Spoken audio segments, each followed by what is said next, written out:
আবহাওয়ার এই মুহূর্তে গুরুত্বপূর্ণ খবর। আকাশ অনেক পরিষ্কার হয়ে গেছে, বৃষ্টিপাতের সম্ভাবনা অনেক কমে গেছে।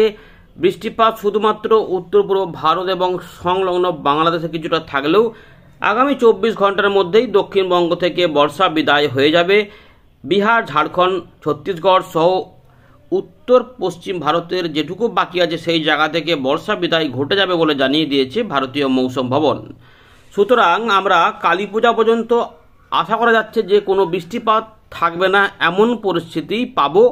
শুকনো আবহাওয়া থাকবে, অল্প স্বল্প করে ঠান্ডা ঠান্ডা ভাব এবারে আপনারা পেতে থাকবেন, এরকম হতে পারে। পাশাপাশি রোদ ঝলমলে আকাশই বেশিরভাগ সময়তে দেখা যাবে দিনের বেলাতে। রাতের বেলাতে পরিষ্কার আকাশ, কুয়াশা কুয়াশা ভাবও অল্প স্বল্প করে কোথাও কোথাও এবারে দেখা যাবে। এই পরিস্থিতি আসছে। এরই মধ্যে বঙ্গোপসাগরে তৈরি হতে পারে নিম্নচাপ। সেই নিম্নচাপ গভীর নিম্নচাপ হতে পারে বা অতি গভীর নিম্নচাপ হতে পারে, এইটুকু মোটামুটি বোঝা যাচ্ছে। কিন্তু ঘূর্ণিঝড় মন্থায় পরিণত হবে কিনা সেইটা এখনো পরিষ্কার নয়। আরও কয়েকটা আপডেট দেখতে হবে, তাহলে পরিষ্কার হবে। তবে যদিও তৈরি হয়, সেগুলোর গতিপথ কিন্তু তামিলনাড়ু বা অন্ধ্রপ্রদেশ বা তামিলনাড়ু অন্ধ্রপ্রদেশ এই দিকেই হতে পারে। সুতরাং তাতে দুর্যোগপূর্ণ পরিবেশের ভয় কিন্তু আমাদের বাংলার জন্য থাকছে না। মাসের শেষের দিকে এই পরিস্থিতি হওয়ার সম্ভাবনা, অর্থাৎ আমরা মোটামুটি কালী পূজা, দেওয়ালি এগুলো সব পার করেই বৃষ্টিপাতের পরিবেশে ফিরতে চলেছি, এমনটা বলা যায়। বর্ষা বিদায় ঘটে যাবে, এবারে নিম্নচাপের দাপটে বৃষ্টিপাত এগুলোই হতে থাকবে। এবছর ঠান্ডাটা কেমন পড়বে, এখন পর্যন্ত যেটুকু খবর বোঝা যাচ্ছে তাতে কিন্তু ঠান্ডাটা এবারে লম্বা হতে পারে এবং তার সঙ্গে জাঁকিয়েও পড়তে পারে। লা নিনা পরিস্থিতি রয়েছে। তো সমস্ত বিষয়গুলি আমরা আলোচনা করছি এখানে।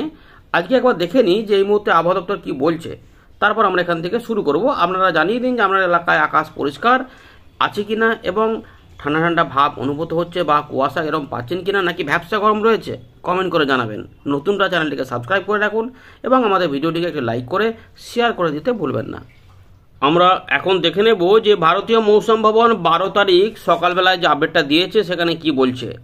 দক্ষিণ ভারতে কিছু বিক্ষিপ্তভাবে ভারী বৃষ্টিপাতের সম্ভাবনা রয়েছে, তবে পূর্ব ভারত এবং মধ্য ভারতে আর সেভাবে বৃষ্টিপাত নেই। শুধুমাত্র উড়িষ্যার দিকে 13 তারিখ পর্যন্ত বিক্ষিপ্তভাবে একটু বজ্রবিদ্যুৎ সহ বৃষ্টিপাতের সম্ভাবনা রয়েছে। 13 তারিখ থেকেই পরিষ্কার। 14 তারিখ থেকে শুকনো আবহাওয়া আমরা শুরু হয়ে যাব, এমনটাই দেখতে পাবো। পুরোপুরি পশ্চিমবঙ্গ, বিহার, ঝাড়খণ্ড, ছত্তিশগড়, উড়িষ্যার অনেকাংশ এবং উত্তর পশ্চিম ভারতের দিক থেকে আমাদের উত্তরপ্রদেশ, মধ্যপ্রদেশ সমস্ত জায়গাতেই কিন্তু বাংলাদেশ সহ আমরা দেখব যে এখানে শুকনো আবহাওয়ায় চলে আসছে। আসাম, মেঘালয়ের দিকেও তাই হয়ে যাবে। উত্তর পূর্ব ভারতে এখানে কিন্তু মিজোরামের দিক, ত্রিপুরা এগুলোতে 12 তারিখ পর্যন্ত বৃষ্টিপাত রয়েছে। তার মানে সোমবার 13 তারিখ থেকে আর কিন্তু বৃষ্টিপাতের সতর্কতা বা সম্ভাবনা সেভাবে থাকছে না। ওই সামান্য সামান্য কোথাও কোথাও ছিটে ফোটা থাকলে আলাদা কথা, না হলে শুকনো আবহাওয়ার দিকেই কিন্তু যাচ্ছে এমনটা বলা যায়। কারণ নতুন কোনো সিস্টেম নেই যে বৃষ্টিপাত দেবে। বর্ষা বিদায় পর্ব 24 ঘন্টার মধ্যেই আবহাওয়া দপ্তর বলছে পশ্চিমবঙ্গের কিছু অংশ, সিকিম, উড়িষ্যা, তেলেঙ্গানা কিছু অংশ থেকে বর্ষা বিদায় নেবে, অর্থাৎ সোমবারের মধ্যেই বর্ষা বিদায় হয়ে যাচ্ছে এমনটা এখানে জানানো হচ্ছে। এর পাশাপাশি গোটা ঝাড়খণ্ড, ছত্তিশগড়, বিহার, উত্তরপ্রদেশ, মধ্যপ্রদেশ, মহারাষ্ট্র যা যা বাকি আছে বর্ষা বিদায়ের, সেগুলো কিন্তু এখানে ঘটে যাবে সোমবারের মধ্যেই। মঙ্গলবার থেকেই পুরোপুরি শুকনো আবহাওয়া তার মানে পাওয়া যাবে। ঘূর্ণিঝড় শক্তির শেষাংশ এখনও ঘূর্ণাবর্ত বলবো না, ওই ঘূর্ণাবর্ত আকারেই কিছুটা রয়েছে আর কি। আর এখানে আসামের মধ্যভাগে একটা ঘূর্ণাবর্ত ছিল, সেটা নেমে এসেছে পূর্ব বাংলাদেশ এবং সংলগ্ন ত্রিপুরার দিকে। আর এখানে বলার মতো উত্তর পূর্ব আসাম এবং সংলগ্ন এলাকাতে একটি ঘূর্ণাবর্ত কাজ করছে। আর এখানে কিন্তু বলার মতো নেই। আর বলার মতো বলতে যেটা বলতে চাইছি যে দক্ষিণ বাংলাদেশ এবং সংলগ্ন আমাদের উত্তর বঙ্গোপসাগরে যে ঘূর্ণাবর্তটা ছিল, যার জন্য বাংলাদেশের খুলনা, বরিশাল, ঢাকা, চট্টগ্রাম, ত্রিপুরা এগুলোতে বৃষ্টিপাতের মেঘ তৈরি হচ্ছিল, সেটা কিন্তু এবারে এখানে কিন্তু লেস মার্কড হয়ে যাচ্ছে এমনটা এখানে বলা যাচ্ছে। অর্থাৎ সেটার ব্যাপারটা কিন্তু এবারে থাকছে না, এমনটাই কিন্তু এখানে বোঝা যাচ্ছে। বর্ষা বিদায় ছবিটা একবার দেখাবো আপনাদের। 11 তারিখ পর্যন্ত এই অংশটায় পর্যন্তই সাদা অংশটা বর্ষা বিদায় হয়েছে সরকারিভাবে, আর এই ছাই কালারেগুলো বর্ষা বিদায় বাকি আছে। আবহাওয়া দপ্তর কী বলছে যে 24 ঘন্টার মধ্যেই আমাদের সিকিম, তার কিছু অংশ, পশ্চিমবঙ্গের কিছু অংশ, গোটা বিহার, গোটা ঝাড়খণ্ড, ছত্তিশগড়ের গোটা এবং কিছু উড়িষ্যা তেলেঙ্গানা কিছু অংশ। তার মানে মোটামুটি বোঝা যাচ্ছে যে এই দেখুন যেখান থেকে আমরা দেখাচ্ছি এই অংশ থেকে মানে রংপুর রাজশাহী বিভাগের কিছু অংশ ধরে মালদা উত্তর দক্ষিণ দিনাজপুর এগুলো ধরে এই উড়িষ্যার এতটা পর্যন্ত তেলেঙ্গানা ধরেও এতটা অংশ থেকে বর্ষা বিদায় হয়ে যাবে। তার মানে মোটামুটি এই মহারাষ্ট্র এগুলোতে মোটামুটি এতটা অংশ থেকে আশা করা যাচ্ছে যে বর্ষা বিদায় এই জায়গাটা পর্যন্ত সাদা অংশটা হয়ে যেতে পারে। তার হয়তো আরও 2-3 দিনের মধ্যে এই বাংলাদেশ সহ আমাদের গোটা পশ্চিমবঙ্গ থেকে বর্ষা বিদায় ঘটে যাবে, এমনটাই রয়েছে। অর্থাৎ আমরা সোমবার থেকে শুক্রবারের মধ্যেই দেখব যে বর্ষা বিদায়টা হয়ে গেছে। কালী পূজার আগেই বর্ষা বিদায় পুরোপুরি ঘটে যাবে। দেখুন এখানে এই চিত্র দেওয়া রয়েছে উড়িষ্যা থেকে একটু ভারী বৃষ্টিপাত, যেটা আমরা সোমবারের চিত্র দেখাই তাহলে দেখুন একটু আধটু থাকছে মঙ্গলবার থেকে মেন যেটা হবে পুরোপুরি ফাঁকা, একদম কোনো সতর্কতা থাকছে না। আমাদের সেই টেবিলটা একবার দেখিয়ে দিই তাহলে আরেকটু বুঝতে সুবিধা হবে। এই টেবিলটা দেখুন 7 ডেজ টেবিল, এটা দেখুন ভালো করে 18 তারিখ পর্যন্ত যে আপডেট রয়েছে এখানে ভালো করে তাকান এই জায়গাটায়। এই যে আসাম মেঘালয় 14 তারিখ মঙ্গলবার থেকে শুকনো আবহাওয়া, অরুণাচল প্রদেশে 15 তারিখ থেকে শুকনো আবহাওয়া, তবে ত্রিপুরা মিজোরাম মণিপুর এখানে আইসোলেটেড থাকবে, তাই এখানে ড্রাই বলছে না, হয়তো কোথাও হয়তো বিক্ষিপ্ত বৃষ্টিপাত হতে পারে তাই এখানে থাকছে, তবে মূলত শুকনোই থাকবে।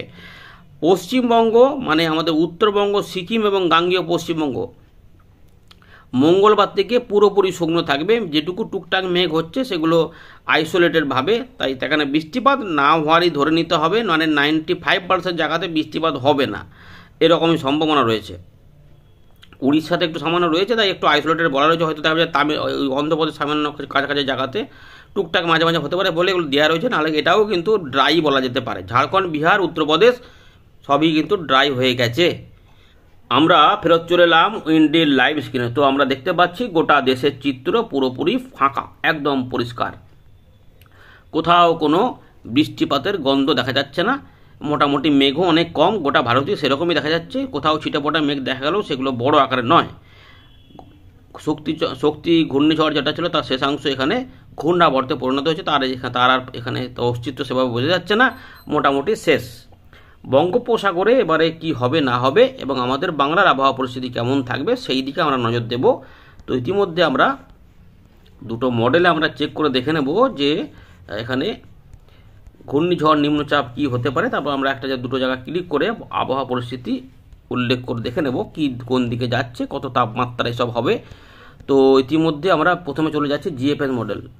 দেখা যাক, মোটামুটি 20 তারিখ পর্যন্ত ফাঁকাই থাকবে, একটা বড় টাইফুন যাচ্ছে এখানে এই জায়গাটাতে, তার প্রভাব আমাদের এখানে কিছু থাকবে না। 21 তারিখ মোটামুটি কালী পূজার সময়তে মোটামুটি মনে হচ্ছে যেন শুকনো আবহাওয়াই থাকবে, ওই যেটুকু আগের দুটো আপডেট একটু বৃষ্টি দেখাচ্ছিল মনে হচ্ছে সেগুলোও থাকবে না। তার মানে একদম ওই দেখুন উত্তর পশ্চিম দিক থেকে শুকনো হাওয়া ঢুকছে, বঙ্গোপসাগর থেকে কোনো জোর হাওয়া যাচ্ছে, উল্টে উপর থেকে হাওয়াগুলো নিচের দিকে নামছে, তার মানে শুকনো আবহাওয়াই কিন্তু প্রবাহিত হবে বাংলাদেশ, বিহার, ঝাড়খণ্ড, উড়িষ্যা, গাঙ্গেয় পশ্চিমবঙ্গ, উত্তরবঙ্গ, এখানে আসাম, মেঘালয়, ত্রিপুরার দিকেও তাই বোঝা যাচ্ছে, গোটা চট্টগ্রাম সহ সিলেট, ময়মনসিংহ সব দিকেই। সুতরাং 2 দিনাজপুর, মালদা থেকে শুরু করে পুরুলিয়া, বাঁকুড়া, ঝাড়গ্রাম, 2 বর্ধমান এবং আমাদের মেদিনীপুর সহ কলকাতা, হাওড়া, হুগলি, 24 পরগনা সব দিকেই মোটামুটি পরিষ্কার পরিচ্ছন্ন আকাশ, পুরুলিয়া সব দিকেই। তো 22 তারিখ পর্যন্ত দেখা যাচ্ছে যে এখনও ওই দিক থেকেই বায়ু প্রবাহিত হচ্ছে, 24 তারিখের দিকেও তাই পাওয়া যাচ্ছে। এবার একটু বঙ্গোপসাগরের নিচের দিকে দেখা যাক, পরিবর্তন কিন্তু হচ্ছে। আচ্ছা, 25 তারিখের দিকে নিম্নচাপ, সেই নিম্নচাপ উত্তর পশ্চিম দিক বরাবর এগোতে চাইছে, তার মানে এটা যদি তৈরিও হয় তাহলে এখন আপডেটে আর বলছিলাম যে 3-4টা আপডেট এলে আর একটু বোঝা যাবে। তো দেখুন যত সময় গড়াচ্ছে আপডেটেও পরিবর্তন হচ্ছে এবং এটা দেখা যাচ্ছে এটা কিন্তু এই তামিলনাড়ুর দিকেই যাবার একটা প্রবণতা দেখা যাচ্ছে জিএফএস মডেল অনুযায়ী। এটা যদি মেপে দেখে নিই কত কিলোমিটার গতিবেগ পাওয়া যাচ্ছে এই জায়গাটাতে, 72, 73, 75-এর মধ্যে থাকবে। বায়ু গতিবেগটা দেখতে হবে, তাহলে বোঝা যাবে কি প্রকৃতি হতে যাচ্ছে। 64-65 কিলোমিটারের বায়ুর ঝাপটা দেখাচ্ছে, এই বায়ুর গতিবেগ দেখাচ্ছে, মানে গভীর থেকে অতি গভীর নিম্নচাপের একটা সম্ভাবনা থাকছে এইখানে, কিন্তু তাই গতিবেগ আমরা পাচ্ছি। আবার এখানে 69 কিলোমিটারেরও দেখাচ্ছে, তার মানে সেই ঘূর্ণিঝড় তো 65 হলেই হবে, তো 65ও পাওয়া যাচ্ছে। সুতরাং এখনও ডাউট রয়েছে এটা ঘূর্ণিঝড় মন্থায় পরিণত হবে কি হবে না, নাকি গভীর না অতি গভীর নিম্নচাপ হবে, আরও একটা আপডেট দেখতে হবে। কিন্তু একটা বিষয় পরিষ্কার যে এই জায়গা থেকে হবে এবং উত্তর পশ্চিম দিক বরাবর এগোবে, এইটা হচ্ছে একটা বৈশিষ্ট্য পাওয়া যাচ্ছে। এখন কোন উপকূলে যাবে কি হবে সেইটা এখন দেখার বিষয় রয়েছে। আরও কয়েকটা আপডেট এলে বোঝা যাবে। আমরা একটু ECMW মডেলে চলে যাব। এইখানে কি পাওয়া যাচ্ছে, এখানে আবার দেখা যাচ্ছে এই সময়কালে এটা এইখানে অবস্থান করছে। বায়ুর গতিবেগে এখানে কত পাওয়া যাচ্ছে, বায়ুর গতিবেগে এই মুহূর্তে যদি আমরা মেপে দেখাই তাহলে এটা 49 কিলোমিটার গতিবেগ পর্যন্ত আমরা উপকূলের দিকে 50-49 পাচ্ছি। তার মানে বায়ুর গতিবেগ 50, 45 থেকে 50 হওয়া মানে হচ্ছে যে গভীর নিম্নচাপ। তার মানে গভীর নিম্নচাপ হতে পারে বলে ECMW মডেল বলছে। আর GFS মডেল অতি গভীর নিম্নচাপ এবং ন্যূনতম ঘূর্ণিঝড়ের যে গতিবেগ সেই 70-এর মধ্যে একটা দেখাচ্ছে, 65 থেকে 70-এর মধ্যে।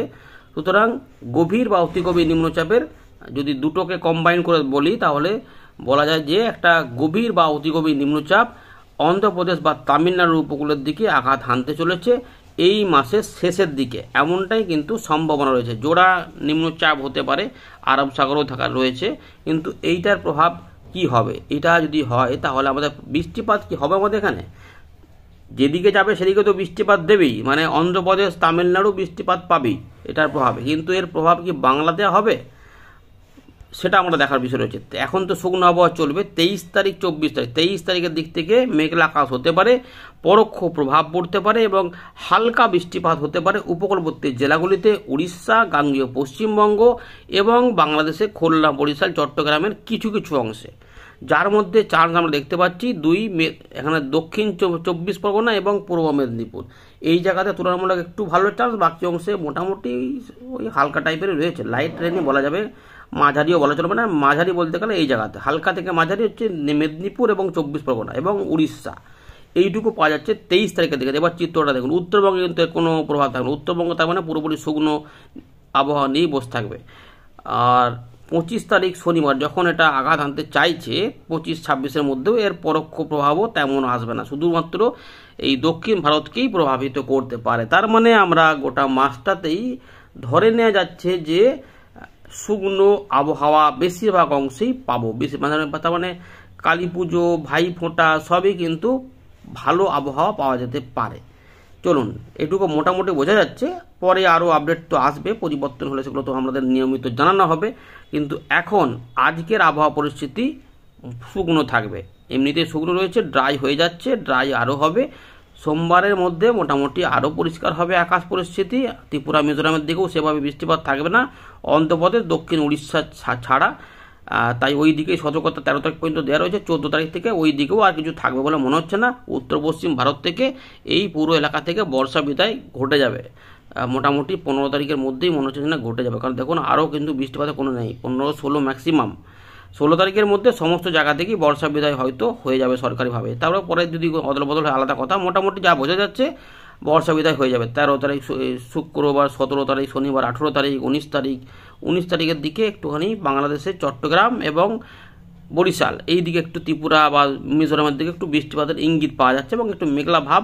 আমাদের কলকাতা সংলগ্ন এলাকাতে বৃষ্টিপাত হবে না, কিন্তু একটু মেঘলা মেঘলা ভাব পাওয়া যাচ্ছে 19-20 তারিখের দিকে। কালী পূজার দিনে থেকে দেওয়ালি, এখানে দেখুন কিছু হচ্ছে কিনা, ফাঁকা ফাঁকা পাওয়া যাবে, মানে 98% জায়গাতে বৃষ্টিপাতের সম্ভাবনা নাই বা ফাঁকা।